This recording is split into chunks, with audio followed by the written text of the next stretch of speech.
Hello मेरे प्यारे दोस्तों। जैसा कि मैंने प्रॉमिस किया था, मैं जल्दी दूसरी कहानी लेकर के आऊँगा। इस बार शॉर्ट कहानी लेकर के आया हूँ जो एक ही बार में पूरी हो जाएगी। कहानी का नाम है मेमने की चतुराई। एक बार क्या होता है, एक भेड़िया रात के अंधेरे में किसी गांव में जाता है और वहाँ से भेड़ों के झुंड में से एक भेड़ के बच्चे को उठा के ले आता है, जंगल में लेके आ जाता है। जंगल में लाकर अब वो उसे खाने ही वाला होता है कि मेमना, जो कि जाग गया था, वो पूरे रास्ते ये सोचता रहा था कि इसे अपनी जान कैसे बचाऊंगा।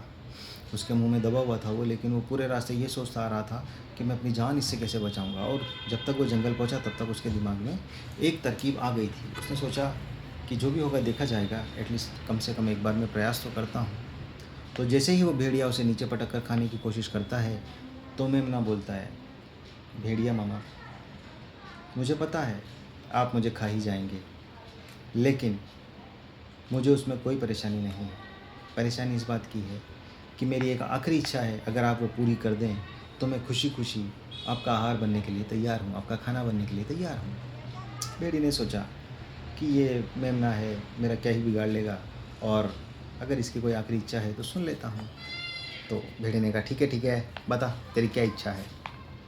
तो मेमना बोला, भेड़िया मामा, मेरी माँ कहा करती थी कि आप बहुत ही सुरीला गाते हैं, और तब से मेरे मन की, मेरे दिल की ये हार्दिक इच्छा है कि मैं आपका गाना एक बार ज़रूर सुनूं। अब क्योंकि मैं मरने वाला हूँ और भविष्य का पता नहीं है, इसलिए क्या आप मेरी आखिरी इच्छा पूरी कर सकते हैं? क्या आप मुझे एक प्यारा सा सुंदर सा गाना सुना सकते हैं? भेड़िया, जिसने आज तक ज़िंदगी में कभी किसी के मुंह से अपने लिए तारीफ़ नहीं सुनी थी, वो भेड़िए के मुंह से तारीफ़ सुनकर फूला नहीं समाया। वो बड़ा खुश हुआ, कह रहे वाह, मैं इतना अच्छा गाता हूँ कि मेरी तारीफ़ सब जगह पर फैली हुई है, इसकी माँ ने भी इसे बता रखा है, वाह वाह वाह। तो वो जो है खुशी से पागल होकर के और सोचा कि अरे ठीक है, अब तू इतनी गुहार कर रहा है, मरने वाला है, तो चल तेरी आखिरी इच्छा पूरी कर देता हूँ। और ऐसा सोचकर वो गाने लगा। धीरे धीरे उसने अपना जो गाने का सुर है वो बहुत तेज कर दिया। वो ये भूल गया कि जंगल में शिकारी कुत्ते भी होते हैं, और वो जो भेड़िए मेमने को जहाँ से उठा के लाया था वो जगह भी ज़्यादा दूर नहीं थी। तो कहीं ऐसा ना हो कि जंगली शिकारी कुत्ते उसे आवाज़ सुन करके उसके पास आ जाएं। ये सब वो भूल गया। वो खुशी में, घमंड में, जिसमें भी समझे, वो ज़ोर ज़ोर से गाने लगा। और मेमना यही चाहता था कि ये भेड़िया ज़ोर से गाए और उसका मालिक उसकी आवाज़ सुन ले और वो वहाँ आ जाए, और साथ में शिकारी कुत्ते भी आ जाएं। और यही हुआ, क्योंकि जैसे ही भेड़ को लेकर के वो आया था, मालिक की नींद खुली, उसे पता चल गया था कि उसका मेमना गायब है। वो उसे ढूंढ रहा था। भेड़ी की आवाज़ सुनकर उसको समझ में आ गया कि ये भेड़िया ही लेके गया है।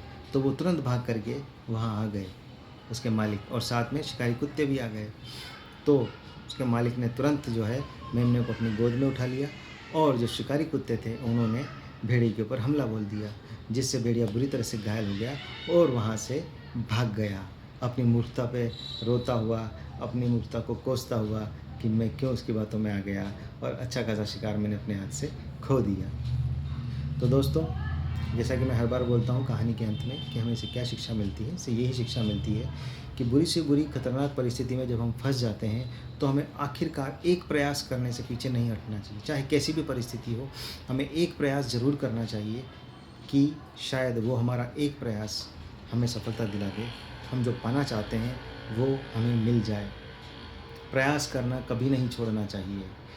भगवान भी जब इस धरती पे प्रकट हुए थे तो उन्हें भी काफ़ी सारे दुखों का सामना करना पड़ा था, चाहे फिर वो कृष्ण भगवान हो, चाहे राम भगवान हो।